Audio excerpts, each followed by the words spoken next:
DCM ಡಿಕೆಶಿಗೆ ಪಟ್ಟ ಕಟ್ಟೋದ್ರ ಹಿಂದೆ ಹಲವಾರು ಲೆಕ್ಕಾಚಾರಗಳಿದ್ದಾವೆ. 2028ರ ಚುನಾವಣೆಗೆ ಈಗಿನಿಂದಲೇ ತಯಾರಿಯನ್ನ ಮಾಡಲಿಕ್ಕೆ ಈಗ ಆ ಪಾಯಿಂಟ್ ಅನ್ನೇ ಹೇಳೋದಿದ್ದೆ. 2028ಕ್ಕೆ ಇನ್ನು 2 ವರ್ಷ ಕಾಲಾವಕಾಶ ಇದೆ. 1 ವರ್ಷ ಸುಗಮವಾಗಿ ನಡೆದ್ರೆ ಅದರ ಮುಂದಿನ ವರ್ಷ ಎಲೆಕ್ಷನ್ ಇಯರ್. ಸೊ ಹೀಗಾಗಿ ಹಲವಾರು ಲೆಕ್ಕಾಚಾರಗಳನ್ನ ಇಟ್ಕೊಂಡು ಕಾಂಗ್ರೆಸ್ ಹೈಕಮಾಂಡ್ ಈ ಒಂದು ನಿರ್ಧಾರಕ್ಕೆ ಬಂದಂತೆ ಕಾಣಿಸ್ತಾ ಇದೆ. ಡಿಕೆಶಿಗೆ ಪಟ್ಟ ಕಟ್ಟೋ ಸಿದ್ಧತೆಯ ಹಿಂದೆ ಹಲವಾರು ಕಾರಣಗಳಿದ್ದಾವೆ. 2028ರ ಚುನಾವಣೆಗೆ ಈಗಿನಿಂದಲೇ ಸಿದ್ಧತೆಯನ್ನ ಮಾಡಿಕೊಳ್ಳಿಕ್ಕೆ ಇದು ಸಹಕಾರಿಯಾಗುತ್ತೆ.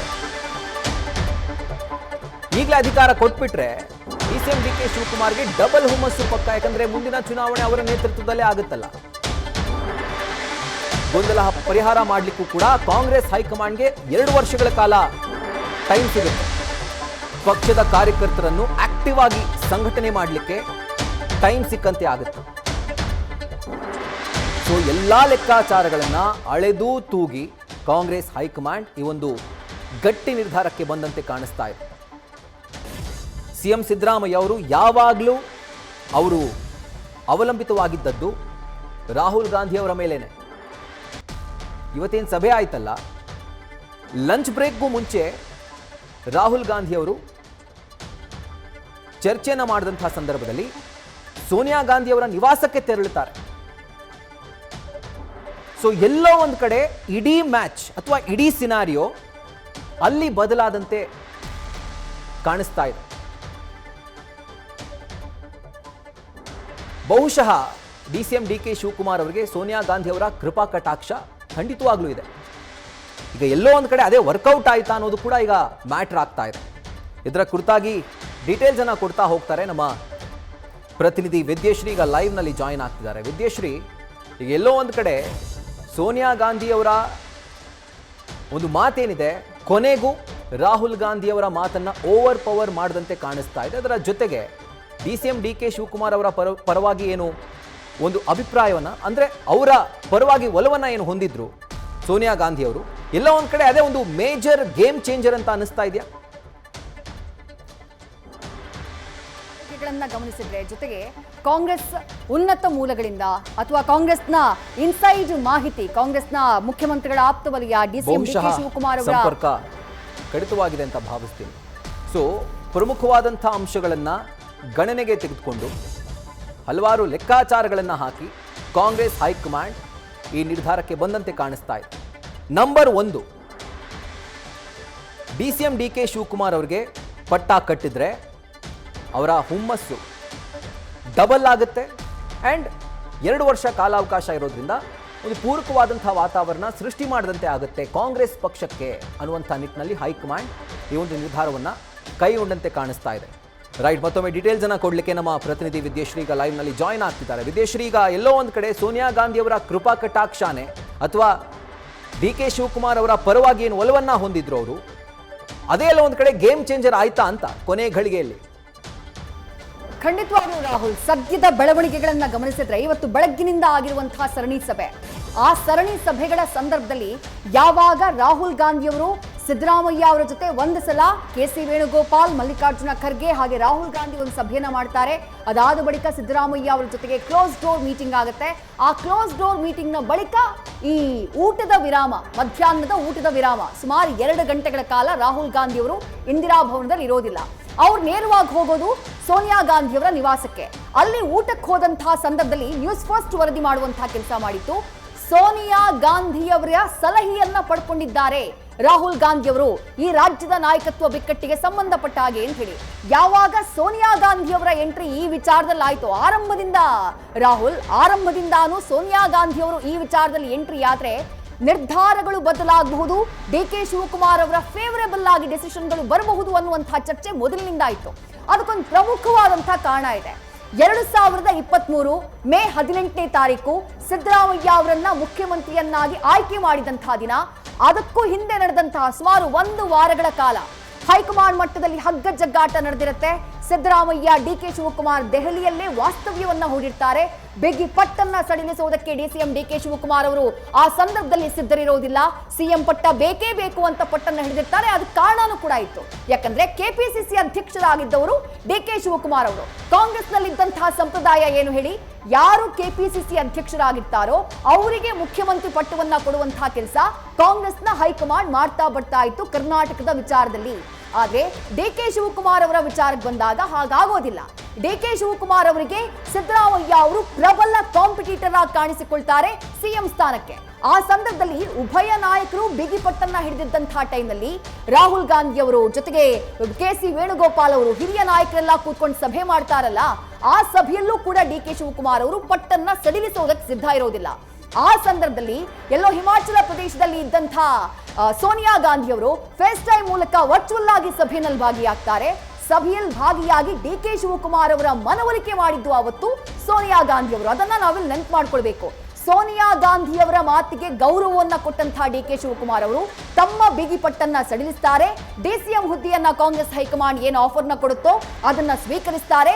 2.5 ವರ್ಷದ ಮಾತುಕತೆಗೆ 2.5 ವರ್ಷದ ಅಧಿಕಾರ ಹಂಚಿಕೆ ಸೂತ್ರಕ್ಕೆ ಅವರು ಒಪ್ಪಿಗೆ ಕೊಡುವಂತಹ ಕೆಲಸವನ್ನ ಮಾಡಿದ್ರು. ಈಗ 2.5 ವರ್ಷ ಕಳೆದು 3 ವರ್ಷ ಆಯ್ತು. ನಾಯಕತ್ವ ಬಿಕ್ಕಟ್ಟು ದೊಡ್ಡ ಮಟ್ಟದಲ್ಲಿ ಸದ್ದು ಮಾಡ್ತಾ ಇದ್ದ ಹಾಗೆ ಡಿಕೆ ಶಿವಕುಮಾರ್ ಅವರಿಗಿದ್ದಂತಹ ಭರವಸೆ ಒಂದೇ, ಅದು ಸೋನಿಯಾ ಗಾಂಧಿ ಅವರು. ಸೋನಿಯಾ ಗಾಂಧಿ ಅವರ ಮೇಲೆ ಡಿಕೆ ಶಿವಕುಮಾರ್ಗೆ ಇರುವಂತಹ ಗೌರವ, ಸೋನಿಯಾ ಗಾಂಧಿ ಅವರಿಗೆ ಡಿಕೆ ಶಿವಕುಮಾರ್ ಅವರ ಮೇಲೆ ಇರುವಂತಹ ವಿಶೇಷ ಮಮಕಾರ ಗೊತ್ತಿಲ್ಲದೆ ಇರುವಂತಹ ವಿಚಾರ ಏನಲ್ಲ.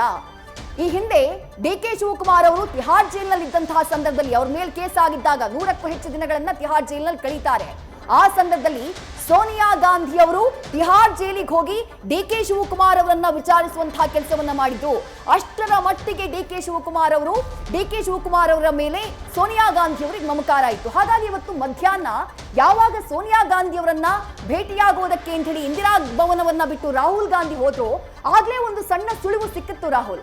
ಇದೆಲ್ಲವೂ ಕೂಡ ಬೆಳಗ್ಗೆ ಆದಂತಹ ಸರಣಿ ಸಭೆ, ಅದಾದ ನಂತರ ಮಧ್ಯಾಹ್ನದ ನಂತರದಲ್ಲಾದಂತಹ ಸಭೆ, ಅದೆಲ್ಲವೂ ಕೂಡ ಎಲ್ಲೋ ಡಿಕೆ ಶಿವಕುಮಾರ್ ಅವರ ಫೇವರ್ ಆಗಿ ಏನೋ ಡಿಸಿಷನ್ ಬರೋದಿದೆ ಅಂತ ಹೇಳಿ ಸಂಜೆಯ ನಂತರದಲ್ಲಾಗಿರುವಂತಹ ಬೆಳವಣಿಗೆಗಳು ನಮಗೆ ಗೊತ್ತೇ ಇದೆ. ಇನ್ಸೈಡ್ ಡೀಟೇಲ್ಸ್ ಎಲ್ಲವೂ ಲಭ್ಯ ಆಯಿತು.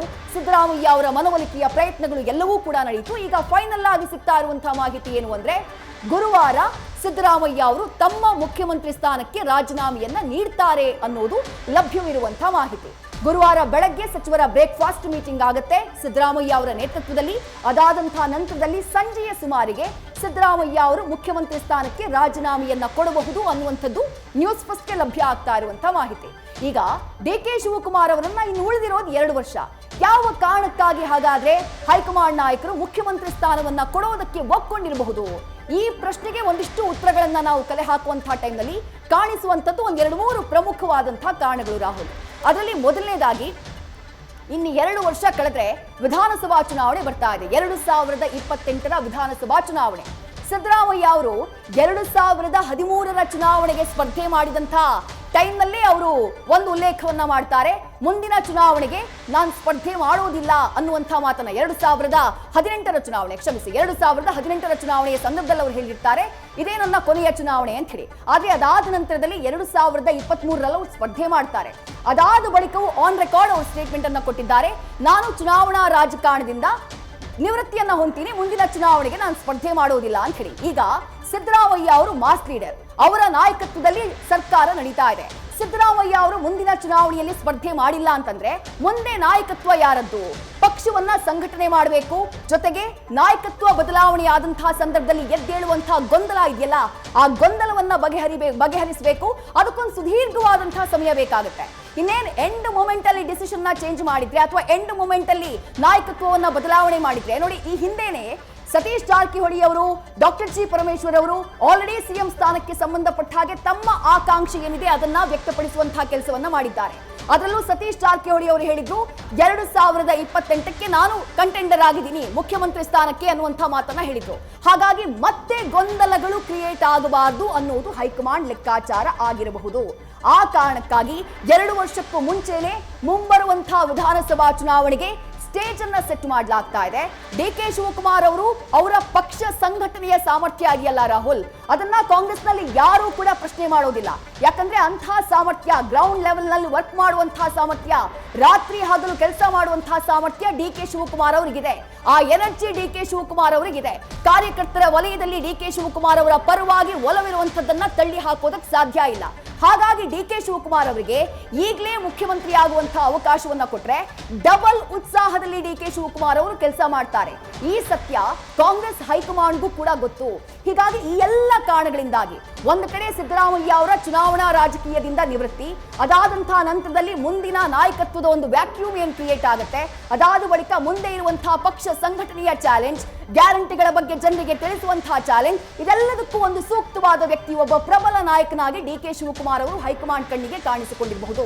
ಎಲ್ಲಕ್ಕಿಂತ ಮುಖ್ಯವಾಗಿ 2023 ಮೇ 18ನೇ ತಾರೀಕು ಡಿ.ಕೆ. ಶಿವಕುಮಾರ್ ಅವರಿಗೆ ಹೈಕಮಾಂಡ್ ನಾಯಕರು ಕೊಟ್ಟಂತಹ ವಾಗ್ದಾನ, ಸೋನಿಯಾ ಗಾಂಧಿ ಅವರು ನೀಡಿದಂತಹ ಮಾತು, ಆ ಮಾತನ್ನ ಈಡೇರಿಸುವಂತಹ ಅನಿವಾರ್ಯತೆ ಸೋನಿಯಾ ಗಾಂಧಿ ಅವರಿಗೂ ಇತ್ತು, ಕಾಂಗ್ರೆಸ್ನ ಹೈಕಮಾಂಡ್ ನಾಯಕರಿಗೂ ಕೂಡ ಇತ್ತು. ಹೀಗಾಗಿ ಎಲ್ಲ ಕಾರಣದಿಂದಾಗಿ ಫೈನಲಿ ನಾಯಕತ್ವ ಬದಲಾವಣೆಗೆ ನಿರ್ಧಾರವನ್ನ ಮಾಡಿದ ಹಾಗೆ ಕಾಣಿಸ್ತಾ ಇದೆ. ಬಟ್ ಇದು ಇಷ್ಟು ಕ್ವಿಕ್ ಆಗತ್ತೆ, ಇದನ್ನ ಯಾರು ಕೂಡ ನಿರೀಕ್ಷೆ ಮಾಡಿರಲಿಲ್ಲ. ಸದ್ಯಕ್ಕಿರುವಂತಹ ಮಾಹಿತಿಯನ್ನು ಗುರುವಾರವೇ ರಾಜೀನಾಮೆ ಕೊಡಬಹುದು ಅಂತ ಹೇಳಿ ಒಂದಿಷ್ಟು ದಿನಗಳ ಕಾಲ ಸಿದ್ದರಾಮಯ್ಯ ಅವರಿಗೆ ಸಮಯವನ್ನ ಕೊಡ್ತಾರೆ. ಸುದೀರ್ಘವಾಗಿ ಈ ಚರ್ಚೆಗಳು ಹಂತ ಹಂತವಾಗಿ ನಡೀತಾ ಹೋಗುತ್ತೆ ಅಂತ ಹೇಳಿ ಭಾವಿಸಲಾಗಿತ್ತು. ಆದ್ರೆ ಇವತ್ತಿನ ಒಂದೇ ಸಭೆಯಲ್ಲಿ ನಿರ್ಧಾರವನ್ನ ಹೈಕಮಾಂಡ್ ತೆಗೆದುಕೊಂಡಿದೆ ಅನ್ನೋದೇ ಇಲ್ಲಿ ಬಹಳ ವಿಶೇಷವಾಗಿ ಅಥವಾ ಕುತೂಹಲಕಾರಿಯಾಗಿ ಸ್ವಾರಸ್ಯಕರವಾಗಿ ಕಾಣಿಸಿಕೊಳ್ತಾ ಇರೋದು ರಾಹುಲ್. ರೈಟ್ ವಿದೇಶ್, ಈಗ ಮತ್ತೊಂದು ಕಡೆಯಲ್ಲಿ ಹೈಕಮಾಂಡ್ ಈ ರೀತಿಯಾದಂತಹ ಒಂದು ನಿರ್ಧಾರಕ್ಕೆ ಬರಲಿಕ್ಕೆ, ಈಗ ಫಾರ್ ಎಕ್ಸಾಂಪಲ್ ನೋಡಿ, ಸಿದ್ದರಾಮಯ್ಯ ಅವರು 17 ಬಜೆಟ್ ಅನ್ನ ಮಂಡನೆ ಮಾಡಿದ್ದಾರೆ. ಸುದೀರ್ಘ ಅವಧಿಗೆ ರಾಜ್ಯದ ಮುಖ್ಯಮಂತ್ರಿಯಾಗಿ ಅವರು ಸೇವೆಯನ್ನು ಸಲ್ಲಿಸಿದ್ದಾರೆ. ಅದರ ಜೊತೆಗೆ ರೆಕಾರ್ಡ್ ಕೂಡ ಮಾಡಿದ್ದಾರೆ. ಅಂಡ್ ಕಾಂಗ್ರೆಸ್ ಸರ್ಕಾರಕ್ಕೆ 3 ವರ್ಷ ಕಂಪ್ಲೀಟ್ ಆಗಿದೆ. ಸೊ ಈ ಒಂದು ಅಂಶಗಳು ಕೂಡ ಪೂರಕವಾಗಿ ಕಾಂಗ್ರೆಸ್ ಹೈಕಮಾಂಡ್ ಈ ರೀತಿಯಾದಂತಹ ನಿರ್ಧಾರವನ್ನ ಕೈಗೊಳ್ಳಲಿಕ್ಕೆ ಕಾರಣವಾಯಿತಾ ಅಂತ. ಸಿದ್ದರಾಮಯ್ಯ ಅವರ ವಿಚಾರದಲ್ಲಿ ರಾಹುಲ್ ಅವರ ಸ್ಟ್ರೆಂತ್ ಏನು ಅನ್ನುವಂಥದ್ದು ಗೊತ್ತಿದೆ. ಸಿದ್ದರಾಮಯ್ಯ ಅಹಿಂದ ಪ್ರಶ್ನಾತೀತ ನಾಯಕ, ಹಿಂದುಳಿದ ವರ್ಗದ ಪ್ರಶ್ನಾತೀತ ನಾಯಕ, ಒಬ್ಬ ಮಾಸ್ ಲೀಡರ್, ಜನಪರ ಅಥವಾ ಸಮಾಜವಾದದ ಹಿನ್ನೆಲೆ ಇರುವಂತಹ ನಾಯಕ ಸಿದ್ದರಾಮಯ್ಯ ಅವರು. ಅವರೊಬ್ಬ ಬಹಳ ಒಳ್ಳೆಯ ಅಡ್ಮಿನಿಸ್ಟ್ರೇಟರ್ ಅನ್ನುವಂತಹ ಹೆಸರನ್ನ ಪಡೆದಿದ್ದಾರೆ. ಆರ್ಥಿಕ ಶಿಸ್ತನ್ನ ರಾಜ್ಯದಲ್ಲಿ ಕಾಪಾಡುವಲ್ಲಿ ಅವರ ಪಾತ್ರ ಎಷ್ಟು, ಇಷ್ಟು ಗ್ಯಾರಂಟಿಗಳನ್ನ ಕೊಟ್ಟಂತಹ ನಂತರದಲ್ಲೂ ರಾಜ್ಯದ ಆರ್ಥಿಕ ಸ್ಥಿತಿಗತಿಯನ್ನ ಹತೋಟಿಯಲ್ಲಿಟ್ಕೊಂಡು ಸರ್ಕಾರವನ್ನ ನಡೆಸಲಾಗ್ತಾ ಇದೆ ಅಂತಂದ್ರೆ ಅದಕ್ಕೆ ಸಿದ್ದರಾಮಯ್ಯ ಅವರ ಜಾಣ್ಮೆ ಕಾರಣ ಅನ್ನೋದನ್ನ ಯಾವುದೇ ಕಾರಣಕ್ಕೂ ತಳ್ಳಿ ಹಾಕೋ ಹಾಗಿಲ್ಲ. ಸಿದ್ದರಾಮಯ್ಯ ಅವರ ಆ ಅನುಭವವನ್ನ ಇಟ್ಕೊಳ್ಬೇಕು. ಅದರ ಜೊತೆಗೆ ಮುಂಬರುವಂತಹ ವಿಧಾನಸಭಾ ಚುನಾವಣೆ, ಕಾಂಗ್ರೆಸ್ನ ಮುಂದಿನ ಭವಿಷ್ಯ ಕರ್ನಾಟಕದಲ್ಲಿ ಯಾವ ರೀತಿ ಹೋಗ್ಬೇಕು. ಒಂದೇ ಸಲ ನೋಡಿ ರಾಹುಲ್, ಪ್ರಮುಖವಾದಂತಹ ಒಬ್ಬ ನಾಯಕ, ಆತನ ಅವಧಿ ಮುಗಿತಾ ಇದ್ದ ಹಾಗೆ ಏಕಾಏಕಿ 4-5 ಕಡೆಗಳಿಂದ 6-7 ಕಡೆಗಳಿಂದ ನಾಯಕರು ಒಬ್ಬೊಬ್ಬರಾಗಿ ಹುಟ್ಟಿಕೊಳ್ಳುವಂತಹ ಚಾನ್ಸಸ್ ಇರುತ್ತೆ. ಅದು ಕಾರ್ಯಕರ್ತರಲ್ಲಿ ಗೊಂದಲಕ್ಕೆ ಕಾರಣ ಆಗಬಹುದು. ಅಂತಹ ಗೊಂದಲದ ವಾತಾವರಣ ಮುಂಬರುವಂತಹ ಚುನಾವಣೆಯಲ್ಲಿ ಎಫೆಕ್ಟ್ ಆಗೋದು ಕಾಂಗ್ರೆಸ್ಗೆ ಬೇಕಿರಲಿಲ್ಲ. ನೋಡಿ, ಸಾಮಾನ್ಯವಾಗಿ ರಾಹುಲ್ ಏನಾಗುತ್ತೆ ಅಂತಂದ್ರೆ 5 ವರ್ಷಗಳ ಕಾಲ ಒಂದು ಸರ್ಕಾರ ಆಡಳಿತ ಮಾಡ್ತು ಅಂತಂದ್ರೆ ಸಹಜವಾಗಿ ಆಡಳಿತ ವಿರೋಧಿ ಅಲೆ ಹುಟ್ಟುಕೊಳ್ಳುತ್ತೆ. ಎದುರಾಳಿ ಪಕ್ಷಕ್ಕೆ ಆಡಳಿತ ವಿರೋಧಿ ಅಲೆಯೇ ಅಸ್ತ್ರವಾಗುತ್ತೆ. ಪಂಚ ಗ್ಯಾರಂಟಿಗಳನ್ನ ಕೊಟ್ಟಿರೋದ್ರ ಹೊರತಾಗಿಯೂ ಕಾಂಗ್ರೆಸ್ನ ವಿರುದ್ಧ ವಿಪಕ್ಷಗಳು ಮಾಡುವಂತಹ ಆರೋಪ ಏನು ಅಂದ್ರೆ ಅಭಿವೃದ್ಧಿಯ ವಿಚಾರದಲ್ಲಿ ರಾಜ್ಯ ಸರ್ಕಾರ ಸ್ಟ್ರಕ್ ಆಗ್ಬಿಟ್ಟಿದೆ, ಗಾಡಿ ಮುಂದಕ್ಕೆ ಹೋಗ್ತಾನೆ ಇಲ್ಲ ಅಂತ ಹೇಳಿ. ಹೀಗಾಗಿ ಇವೆಲ್ಲವೂ ಕೂಡ ವಿಪಕ್ಷಗಳಿಗೆ ಅಸ್ತ್ರ ಆಗಬಹುದು. ಹಾಗಾಗಬಾರದು. ಆಡಳಿತ ವಿರೋಧಿ ಅಲೆಯ ಪ್ರಭಾವ ಕಡಿಮೆಯಾಗಬೇಕು ಅಂತಂದ್ರೆ ನಾಯಕತ್ವ ಬದಲಾವಣೆ ಅನ್ನೋದು ಹೊಸ ಭರವಸೆಯಾಗಿ ರಾಜ್ಯದ ಜನರಿಗೆ ಕಾಣಿಸಿಕೊಳ್ಳಬಹುದು. ಡಿ.ಕೆ. ಶಿವಕುಮಾರ್ ಅಂತ ಒಬ್ಬ ಉತ್ಸಾಹಿ ನಾಯಕನಿಗೆ ಪಟ್ಟ ಅಂತಂದ್ರೆ ಅದು ಹೊಸ ಭರವಸೆಯಾಗಿ ಕಾಣಿಸಿಕೊಳ್ಳಬಹುದು.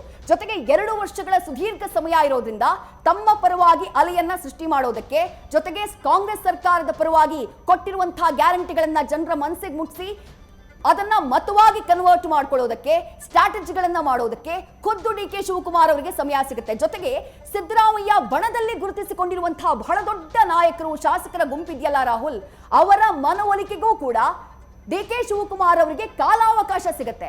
ಹಾಗಾಗಿ ಈ ಎಲ್ಲ ಕಾರಣಗಳಿಂದ ಕಾಂಗ್ರೆಸ್ ಹೈಕಮಾಂಡ್ ಇಂಥದ್ದೊಂದು ತೀರ್ಮಾನಕ್ಕೆ ಬಂದಿರಬಹುದು. ಕೊಟ್ಟಂತಹ ಮಾತು, ಆವತ್ತು ಕೊಟ್ಟಂತಹ ವಾಗ್ದಾನ, ಅದನ್ನ ಈಡೇರಿಸುವಂತಹ ಒಂದು ನಿರ್ಧಾರಕ್ಕೆ ಕಾಂಗ್ರೆಸ್ ಹೈಕಮಾಂಡ್ ಬಂದಿರಬಹುದು ಅನ್ನುವಂಥದ್ದನ್ನ ನಾವು ವಿಶ್ಲೇಷಣೆ ಮಾಡಬಹುದು. Rahul. Right Vidyashree, thank you ಡೀಟೇಲ್ಸ್ಗೆ. ನ್ಯೂಸ್ ಫಸ್ಟ್, ನಿರ್ಭೀತಿಯಿಂದ ನಿಮ್ಮ ಪರವಾಗಿ.